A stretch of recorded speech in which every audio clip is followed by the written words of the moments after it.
మన కోసం ప్రార్థన చేయటానికి, మనం చక్కగా దేవుడి వాక్యంలో నడిపించడానికి. ఒక దైవజనుడు వస్తున్నాడంటే మనకెంత ఆశ ఉండాలి? మనం ముందు వెళ్ళాలి, దైవజనుడితో ప్రార్థన చేయించుకోవాలి, దైవజనుడు చెప్పే వాక్యం వినాలని ఆశ ఉండాలి. ప్రియులారా, ఆశపడ్డ ప్రాణాన్ని తృప్తిపరుచుతారు. దేవుడు ఇటు మాటలు మన హృదయంలో భద్రపరచును కనుక దైవజనులైన యోహానా గారికి సమయాన్ని ఇస్తున్నాను. వారు వస్తుండగా చప్పట్లు కొడదాం. ప్రియులారా, ప్రభువు నామానికి మహిమ కలుగును గాక. హల్లెలూయా.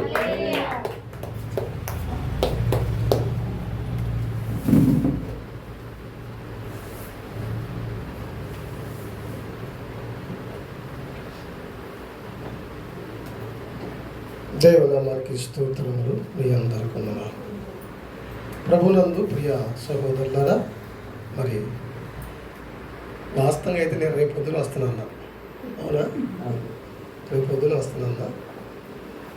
తర్వాత మళ్ళీ ఒకటి ఆలోచించా. ఎందుకంటే ఈ నైట్ ముందుగా వెళ్ళి కొద్దిగా ప్రార్థనపూర్వకంగా ప్రార్థనలు పెడితే నాకు ప్రతి ఒక్క ఆత్మీయ తండ్రికి బిడ్డ అభివృద్ధి చెందాలని ఆశ ఉంటుంది. ఆ ఆశతో నేను నా పనిని అక్కడ పోస్ట్పోన్ చేసి ఇక్కడ రావడం జరిగింది. మంచిది. ప్రభునందు ప్రియ సహోదరులారా, మరి ఈ రాత్రి కాల సమయంలో కొన్ని విషయాలకు మనం నేర్చుకుందాం. పరిశుద్ధ గ్రంథంలో లూకా సువార్త 6వ అధ్యాయము 46వ వచనం ఒక మాటను దయచేసి బైబిల్ ఉన్నవారు చక్కగా చదివి నాకు వినిపించాలి. 46వ వచనం. నేను చెప్పిన మాట ప్రకారముగా మీరు చెయ్యక ప్రభువా ప్రభు నన్ను పిలుచుట ఎందుకు? చిన్న ప్రార్థన చేసుకున్నాం. కృప కలిగిన తండ్రి, ప్రేమ కలిగిన తండ్రి, ఈ రాత్రి కాల సమయంలో ఈ స్థలములకు మమ్మల్ని తీసుకొచ్చిన విధానం బట్టి దేవానికి స్తోత్రములు. మీ దాసులు మీ దాసులను వారు చేసిన పరిచయను బట్టి, వారికి ఇచ్చిన బిడ్డను బట్టి దేవా, వారికి ఇచ్చిన సంఘాన్ని బట్టి నీకు స్తోత్రములు. అలాగే నాయన, ఈ సమయాన్ని నాకు ఇచ్చిన దేవా నీకు స్తోత్రములు. నీ వాక్యమును బోధిస్తుండగా బిడ్డలు వినుచున్నారు. వెనగల చెవులు గ్రహింపక హృదయాలు దయచేయమని క్రీస్తునామమున ప్రార్థిస్తున్నాం తండ్రి. ఆమేన్. ప్రభునందు ప్రియ సహోదరులారా, ప్రార్థనకి వెళుతున్న మనం అందరం కూడా నేర్చుకోవాల్సిన ఒక విషయం ఏంటంటే, మొదటిగా ఇక్కడ చెప్పబడిన మాట ఏంటంటే, నేను చెప్పిన మాటల ప్రకారం మీరు చెయ్యక ప్రభువా ప్రభువా అని నన్ను పిలుచదా ఎందుకు? ప్రేమైన దేవుని యొక్క బిడ్డలారా, మనము మందిరానికి వెళ్తాం, ప్రార్థన చేస్తాం, వాక్యం వింటాం. కానీ దేవుని చిత్తాన్ని 99% తెలుసుకోవట్లేదు ప్రజలు. ఎంతండి? ఎంత తెలుసుకోవట్లేదు చెప్పండి? 99% దేవుని తెలుసుకోవట్లేదు. ఏం తెలుసుకోవట్లేదంటే, ఇక్కడ ఏమన్నాడు? నేను చెప్పిన మాటలు మీరు చెయ్యక. దేవుడు ఏం చెబుతాడు? తల్లిదండ్రులు, మీరు తల్లిదండ్రులు ఉన్నారు, మీ బిడ్డలకి ఏం చెబుతాడు చెప్పండి? ఏమ్మా? దొంగతనం చేయండి, పక్కింట్లో ఏమంటే తీసుకొని మా ఇంట్లోకి రండి అని చెప్తారా? ఏం చెబుతారు? మరి దేవుడు కూడా నీకు మంచి మాటలు చెబుతారు. మంచి మాటలు చెప్పాలి అంటే మొదటిగా ఆయన మాట నువ్వు వినాలి, దేవుని చిత్తమును తెలుసుకోవాలి. తర్వాత యోహాను సువార్త కూడా ఒక మాట అంటాడు. యోహాను సువార్త 2వ అధ్యాయము 2వ వచనం. త్వరగా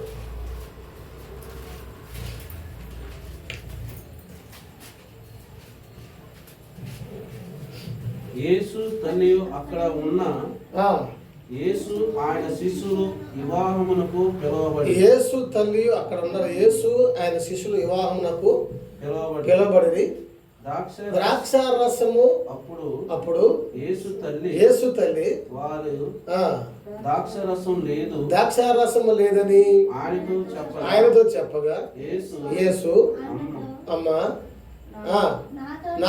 నాతో నీకేమి పని, నాకు ఇంకా సమయము రాలేదన్ను. అందుకు ఆమె ఆయన మీతో చెప్పింది ఎవరు చెప్పిందట? ఆయన మీతో చెప్పింది చెయ్యండి. ఇందాక మనం ఏం చదువుకున్నాం? ప్రభువా ప్రభువుని పిలిచే ప్రతి వాడు పరలోక రాజ్యంలో ప్రవేశింపడు. కానీ అది కాదన్నమాట. నేను చెప్పిన మాటల ప్రకారం మీరు చేయక ఏం చెప్పండి, నన్ను ఎందుకు మీరు పిలుచుట. అవును, చాలామంది గంటల గంటలు ప్రార్థన చేస్తారు, తర్వాత గంటల గంటలు మాటలు మాట్లాడతారు, గంటల గంటలు సమయాన్ని వృధాపరుస్తారు. కానీ నేను ఇక్కడ చెబుతున్న మాట ఏంటంటే, దేవుడు మనతో ఏం చెబుతున్నాడో దాన్ని మనము ఏం చెప్పండి వినాలి. వినాలి అంటే నీ భక్తి ఎట్టుండాలంటే, గమనించండి, నీ భక్తి ఎట్టుండాలంటే, దేవుడు చెప్పిన మాట నువ్వు వినాలంటే నీ భక్తి ఎట్టుండాలంటే యెషయా గ్రంథంలో ఒక మాట అంటాడు. 22వ అధ్యాయం 23వ వచనంలో, యెషయా గ్రంథము 22:23 చదవాలి. దిట్టమైన చోటన దిగగొట్టిన మేకులాగా ఉండాలంట నీ భక్తి. ఎట్లున్నారంట? దిట్టమైన చోట దిగగొట్టిన మేకులాగా ఉండాలంట. ప్రేమ దేవుని ఎక్కువ బిడ్డలారా, చాలామంది ఏం చేస్తారంటే, కొంతకాలం ఈ సంఘంలో పోతారు, కొంతకాలం ఆ సంఘంలో పోతారు, కొంతకాలం అక్కడ పోతారు, ఎక్కడ పోతారు అంటే మనుషుల్లో స్థిరత్వం లేదు. మనకు గోడ గట్టి మేకు కొట్టిన అనుకోండి, దానికి ఎంత బరువు తగిలిసినా బరువు అది భరించుకోగలదు. అలాగనే నీ భక్తి కూడా ఎట్టుండాలంటే స్థిరపడిపోవాలి. ఎక్కడైతే నువ్వు తెలుసుకున్నావో, ఎక్కడైతే నువ్వు విన్నావో, ఎక్కడికైతే వెళ్తున్నావో, కష్టాలు వచ్చినా, నష్టాలు వచ్చినా, ఇరుకులు వచ్చినా, ఇబ్బందులు వచ్చినా, మొదటిగా సంఘాన్ని మార్చకూడదు. ఏం చెప్పండి? ఎందుకంటే నమ్మకమైన వారికి మెండైన దీవెనలు. ఏంటంట? నమ్మకం. ఏంటి నమ్మకం? ఎక్కడ నమ్మకం? మొదటిగా నీ భక్తిలో నమ్మకం ఉండాలి, నీ విశ్వాసంలో నమ్మకం ఉండాలి, నీ నడవలో నమ్మకం ఉండాలి. నువ్వు ఎక్కడైతే స్థిరపడ్డావో, ఎక్కడైతే వాక్యం వింటున్నావో, ఎక్కడైతే దేవుని తెలుసుకున్న చోట నువ్వు ఎక్కడైతే రక్షణ పొంది మారు మనసు పొందావో, దిట్టంగా ఏం చెప్పండి, దిట్టమైన చోట దిగగొట్టిన మేకువలే ఉండాలి నీ భక్తి. అప్పుడు దేవుడు నీ యందు శ్రద్ధ కలిగి ఆయన నిన్ను పరీక్షించి ప్రేమ దేవుని ఎప్పుడైనా నిన్ను దీవించుతూ మొదలు పెడతాడు. అంతేగాని నీలో స్థిరత్వం లేకుండా, నీలో నమ్మకత్వం లేకుండా, అలాగే చూడండి ప్రేమ దేవుని ఎప్పుడైనా స్థిరత్వం లేని భక్తి, స్థిరత్వం లేని విశ్వాసము, స్థిరములైన మనసు. చూడండి, స్థిరములైన మనసు అంట బైబిల్ చెబుతాడు, తన మనసును స్వాధీనం చేసుకోలేని వాడంట ప్రేమ దేవుని ఎప్పుడైనా ఇంటికి చూడండి ప్రాకారము లేని గోడలాగా ఉంటాడు. ఇంటి చుట్టూ ఏముండాలి? కంచి ఉండాలి. కంచి లేకపోతే ఇంట్లోకి ఏమొస్తాయి? నీ భక్తి కూడా అట్లా ఉండాలి.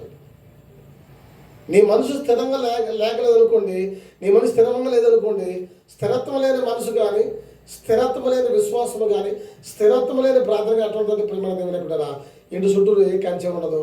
ఆ ఇంట్లోకి గుడ్లు రావచ్చు, మేకలు రావచ్చు, గొర్రెలు రావచ్చు, చెట్లు మొత్తం తిని వెళ్ళిపోతాయి.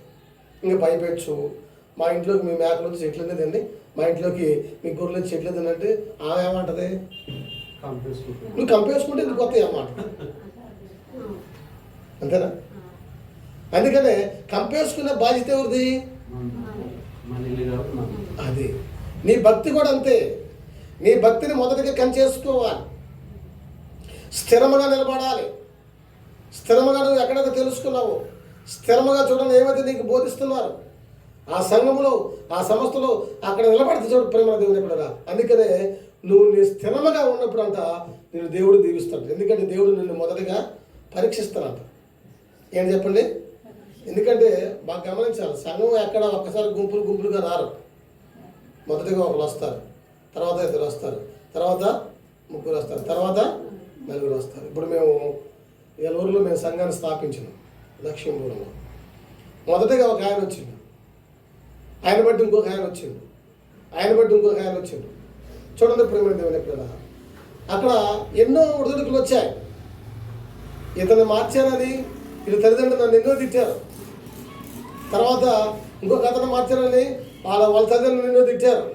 అయినప్పటికీ కూడా వాళ్ళు రావటం మానలేదు, నేను పోవటం ఎక్కడికి? ప్రార్థనకి. వాళ్ళు దొంగతనంగా వచ్చేది ప్రార్థనకి. చూసారా ప్రేమ దేవుని కూడా? నేను ఎదురు కనపడి నన్ను తిట్టేది, నేను తలంచుకొని పోయేది. ఎందుకు తలంచుకొని పోయేది అంటే నేనేం దొంగతనం చేయలేదు, నేను అతనేం పాడు చేయలేదు. ఏం చేశా? అందుకనే ఈ మాట బైబిల్ ఒకసారి ఏముంటుందంటే, నా నిమిత్తము జనులు, మత్తయి సువార్త 5వ అధ్యాయంలో ఉంటుంది ఆ మాట. 5వ అధ్యాయం 11 చదవండి త్వరగా. 5:11. నా నిమిత్తము జనులు మిమ్మల్ని నిందించి హింసించి మీ మీద చెడ్డ మాటలలో పలికినప్పుడు మీరు ధన్యులు, సంతోషించి ఆనందించి గంతులేడి, మీ ఫలము పరలోకములో అధికము. ఆ రోజు చిక్కిన చెప్పలేదు, ఈరోజు ఇక్కడికి వస్తారా? కారణం ఏంటంటే ప్రేమ దేవుని ఇక్కడ అది నేను అనుభవించా కాబట్టి, వాళ్ళకి తెలవదు కాబట్టి, ఆయనని భరించకూడదు కాబట్టి, ఇప్పుడు నన్ను తిట్టిన వాళ్ళు తర్వాత నన్ను ఎవరైతే ప్రేమ దేవుడు దేశించారో వాళ్ళు ఇప్పుడు నన్ను తిట్టిన తల్లిదండ్రులు వాళ్ళు ఇప్పుడు వాళ్ళ కొడుకులు అయ్యగారులు అయ్యారు. ఎవరయ్యారు? అయ్యగారులు అయ్యారు. ఇద్దరు అయ్యగారులు అయ్యారు. ఒక ఆయన పాలవంచలో సేవ చేస్తున్నారు, ఒక ఆయన ఎక్కడ సేవ చేస్తున్నారు. అలాగనే ఆ గ్రామంలో వెళ్ళిపోయారని పంచాయతీ పెట్టి నన్ను మరీ దూషించారు. కానీ అక్కడే సంఘం అయింది, అక్కడే మందిరం అయింది. కనుక ప్రేమ దేవుని ఇక్కడ అలాగనే దేవుడు ఏర్పాటు కదా సేవకుడు మీ మధ్యలో ఉంటే గొప్ప ధన్యులు మీరు. దేవుని మాట విన్నప్పుడు సేవకుడి మాట మీరు వింటే మీరు ఖచ్చితంగా దీవించబడతారు. మీరు ఎన్ని సంఘాలకు వెళ్ళారు, ఎక్కడికి వెళ్ళారు నాకైతే తెలియదు, కానీ స్థిరముగా నువ్వు నిలబడితే ఇక్కడ నేను దేవుడు దీవిస్తాను. అందుకని ఎట్లంటే దిట్టమైన గోడకి దిగగొట్టిన మేకలాగా ఉండాలి నీ భక్తి. సమస్యలు వస్తే రావాలని చెప్పను. సమస్యలు వచ్చినప్పటికీ నువ్వేం చేయాలంటే గుళ్ళోకి వచ్చి ప్రార్థన చేయాలి, సేవకుడితో ప్రార్థన చేయించుకోవాలి. అలాగే ప్రేమ దేవుని ఇక్కడ దేవుడు చెప్పిన మాట దర్శనం ఏం చెబుతున్నాడో సేవకుడు ఏం చెబుతున్నాడో గమనించాలి. తర్వాత ఇంకో మాట అంటే ప్రేమ దేవుని ఇక్కడ 22వ అధ్యాయము 25వ వచనం, అదే యెషయా గ్రంథము 22:25 త్వరగా 22:25.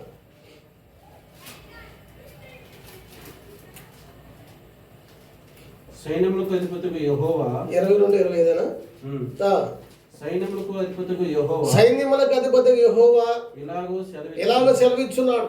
ఆ దినము దిట్టమైన చోట స్థిరపరచబడుతూ ఎక్కడ చోట?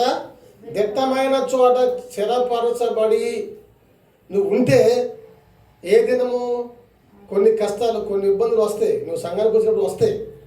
కానీ నీ విశ్వాసం ఎట్లా చూడండి ప్రేమ దేవుని ఇక్కడ చాలా ఏం చెప్పండి స్ట్రాంగ్గా ఉండాలి, చాలా స్ట్రాంగ్గా ఉండాలి.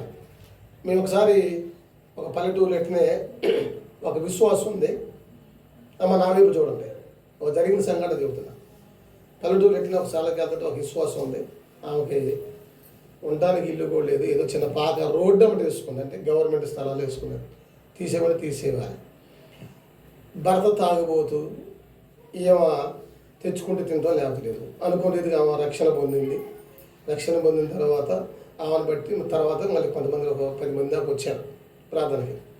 అయితే ఈ పాస్టర్ గారు పోయినప్పుడల్లా వీళ్ళు అంటారంట ఆమెటికి తీసిపోతారంట, ఫస్ట్ పొందిన ఆమెటికే తీసిపోతారంట. ఆమె భర్త తాగుబోతులు ఇలా పాస్టర్ గారికి భోజనం పెట్టడానికి లేకపోయినా అప్పు తెచ్చు ఎట్టక్కడ తీసుకొచ్చి భోజనం పెట్టి వాళ్ళని సమృద్ధిగా తెల్లారి పొద్దున పనికి వెళ్లకుండా వాళ్ళు పోయిందకుండి పనికి వెళ్ళేదంట. అట్లా కొన్ని సంవత్సరాలు జరుగుతుంది. కానీ ఎవరు పట్టించుకోలేదు పాస్టర్ గారు. ఆమె పట్టించుకుంటుంది, ఆమె కలిగింది తింటుంది, పెడుతుంది, ఆమె కలిగింది ఇస్తుంది. అనుకోని ఇదిగా వారి భర్త గారు రక్షణ పొందారు. ఏం చెప్పండి, అనుకోని ఇదిగా భర్త గారు రక్షణ పొందారు. తర్వాత రక్షణ పొందిన తర్వాత ప్రార్థన చేస్తుంది, ఏంటి ప్రభు నా స్థితి ఏంటి, నా పరిస్థితి ఉండడానికి ఇల్లు కూడా లేదు ప్రభు అంటే అనుకోని రీతిగా గవర్నమెంట్ నుంచి స్థలం ఇచ్చారు, ఏమన్నా ఇల్లు కట్టించారు. ఏం కట్టించారు? తర్వాత మరి అదే మరి ప్రార్థన చేస్తారు, భార్య భర్తలు ప్రార్థన చేస్తుంటే దర్శనంలో ఒక ఆయన వచ్చి అన్నట్టు నువ్వు పొలం చేస్తే నేను దీవిస్తాను అన్నట్టు. నాకు పొలం ఎక్కడ తినడానికి సరిలేదంటే ఒక ఆయన వస్తాడు నీ కవులు గీయడానికి, ఆయన చెప్పినట్టు ఆయన ఇస్తాడు తీసి చేసుకోవాలంట. దర్శనంలో చెప్పినట్టు తెల్లారి పొద్దున ఒక ఆయన వచ్చారమ్మా మేము పలానా ఊరు వెళ్తున్నాం, ఇక్కడ ఈ ఊరు వెళ్ళిపెట్టి వెళ్ళిపోతున్నాం, అది 2 ఎకరాలు ఉంది, ఆ 2 ఎకరాలు కౌలుకి అమ్మా, నా దగ్గర ఇప్పుడు డబ్బులు లేవంటే ఉన్నప్పుడు ఇవ్వని చెప్పి వెళ్ళిపోయింది. ఎవరు చెప్పారా ఏమకి? ఎవరు చెప్పారు? సరే ఆ 2 ఎకరాలు కౌలుకి 2 ఎకరాలు కౌలుకి ప్రార్థన చేస్తాను, ప్రభు ఏ పంట వేయాలని. అయితే దర్శనంలో దేవుడు అంట మిరదోట ఏమని చెప్పిండంట. ఏమని చెప్పిండు? మిరదోట ఏం చెప్పిండంట. మిరదోట వేసిన తర్వాత అసలుకి ఆ స్థలంలో ఆ సంవత్సరం పంట పండింది ఆ స్థలం. అది ఏంది? పంట పండిందంట. పంట పండితే చూడండి, దేవుడు చెప్పింది కాబట్టి పంట పండింది. పంట పండిన తర్వాత ఆ సంవత్సరంలో మిరపగా రేటు కూడా బాగా వచ్చిందంట. ఆ సంవత్సరంలో మిరపగా రేటు కూడా బాగా వచ్చింది. అప్పుడు చూడండి, ఆ రేటు దాని మీద ఏం చేసింది ప్రేమైన దేవుని ఎప్పుడు అలా ప్రార్థన చేసింది, ప్రభు ఏంటి పరిస్థితి అంటే, నీకు కౌలుకి ఇచ్చిన ఆయన పొలం అమ్మటానికి పోతాడు కానీ కొంత డబ్బు కట్టామన్నాడు దర్శనంలో. ఆయన వచ్చి అమ్మ మాకు ఈ ఊరు కావాలి రావడానికి ఇబ్బందికరంగా ఉంది, మరి పొలంలో తీసుకున్నాడు. అప్పుడు ఎకరం వచ్చేసి ఒక 30,000, 40,000, 50,000 అంత లోపు ఉందంట.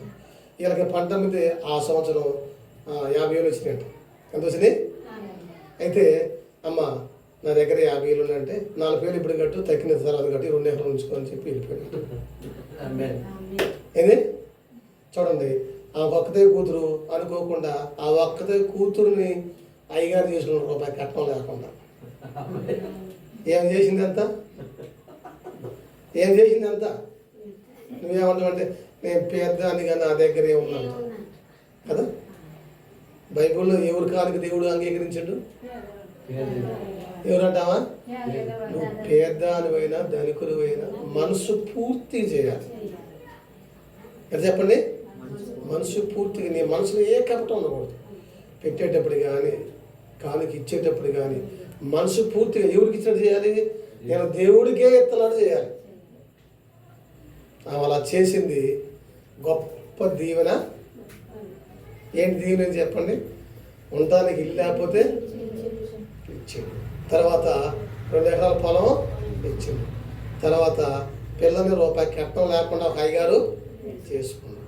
నిజంగా ప్రేమ దేవుని కూడా దేవుని ఆశీర్వాదం అలా ఉంటుంది. ఏం చెప్పండి? ఎట్లా ఆశీర్వాదం అంటే, ఈ 10 మంది సంఘస్థులు ఎవరు అయ్యగారు వచ్చిన ఎవరు పడుచుకోపోయేది, ఎక్కడ తీసుకుపోయేది? ఏం చెప్పండి? అందుకని దేవుడు వడ్డీతో సహా ఆమెకి ఏం చెప్పండి ఇచ్చాడు. అందుకనే ప్రేమ దేవుని కూడా ఈ రాత్రి కాల సమయంలో వాక్యం ఉండడం నా ప్రియ సహోదరులారా, ఆయన మీతో చెప్పింది చేయాలి. ఎవరు చెప్పింది చెప్పండి? దేవుడు చెప్పాడంటే మాత్రం 100% నేను దీవిస్తాడు అంతే. కానీ దేవుడు చెప్పినట్టు నువ్వు చెయ్యాలి అంటే నీ ప్రార్థన ఎట్లా చెప్పండి? ఎట్లుండాలి? అటు చూస్తున్నా, ఎందుకు చూస్తున్నా? ఎట్లుండాలి? గోడకి దిట్టమైన చోట దిగగొట్టినా నీ భక్తి ఎట్లుండాలి? ఎటు కదలకూడదు, విశ్వాసం కోల్పోకూడదు. నువ్వు స్థిరముగా ఉంటే, నీ మనసు పరిశుద్ధంగా ఉంటే, నీవు దేవునికి ఇష్టపూర్తిగా ఉంటే, దేవుడు నిన్ను దీవించే టయానికి ఖచ్చితంగా దీవిస్తాడు. ఏం చెప్పండి? దేవుడు నిన్ను దీవించే టయానికి దీవిస్తాడు. ఎందుకంటే అదే రీతిగా దేవుడు నన్ను కూడా దీవించాడు. ఏం చెప్పండి? ఒకప్పుడు మాకు వీళ్ళు వచ్చిన టైంలో మాకు సరిగ్గా తినడానికి కూడా ఆహారం లేదు. వీళ్ళు మా దగ్గరకు వచ్చిన టైంలో తినడానికి కూడా ఆహారం లేదు. ఏదో చిన్న పాకలు వేసుకొని ఉన్నాం. ఇవాళ 10 లక్షలు బట్టి మందిరం కట్టారు, 2 మందిరాలు కట్టారు. ఏంటి 2 సార్లు సంఘాలు ఉన్నాయి. కారణం ఏంటంటే ఉన్నప్పటికీ లేనప్పటికీ దేవుడు పిలుచు చోట మేము వెళ్ళాము, దేవుడు మమ్మల్ని.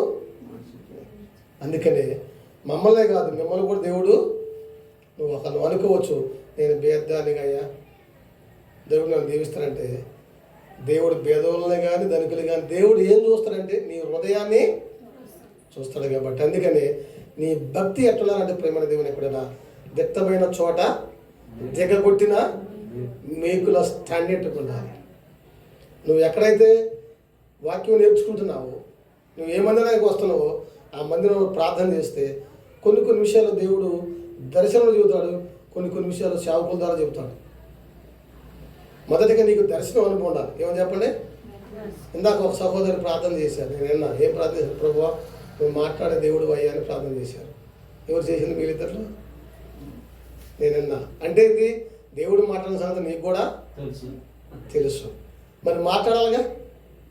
ఓన్లీ ప్రార్థన మాట్లాడే అనుభవంలో ఉన్నావా? కనుక మాట్లాడే అనుభవం ఉంటే ఏం చెప్పండి? ఇప్పుడు ఉదాహరణకి ఈయన గారు ఏం చదువుకుంటా మీకు తెలుసా ఏం చదువుకుండా ఆయన చదువుందా? తెలుసా మీకు ఆ సంగతి? 4 కూడా చదవాలి ఆయన. నేను ఏం చదవాలా కానీ మనకి నేర్పరి కాపరి ఎవరు చెప్పండి? అందుకని దేవుడు అంట నరుడు వేషము చూసేవాడు కాదు. ప్రియమైన దేవుని ఎప్పుడుదా దేవుడు నేను దీవించాలంటే ఎట్లా నీ భక్తి ఎట్లా చెప్పండి? దిట్టమైన చోట దిగగొట్టిన మీకులా గట్టిగా ప్రార్థన చేసుకోవాలి. రోజుకు కనీసం 2 గంటలు దేవుడు గడపాలి.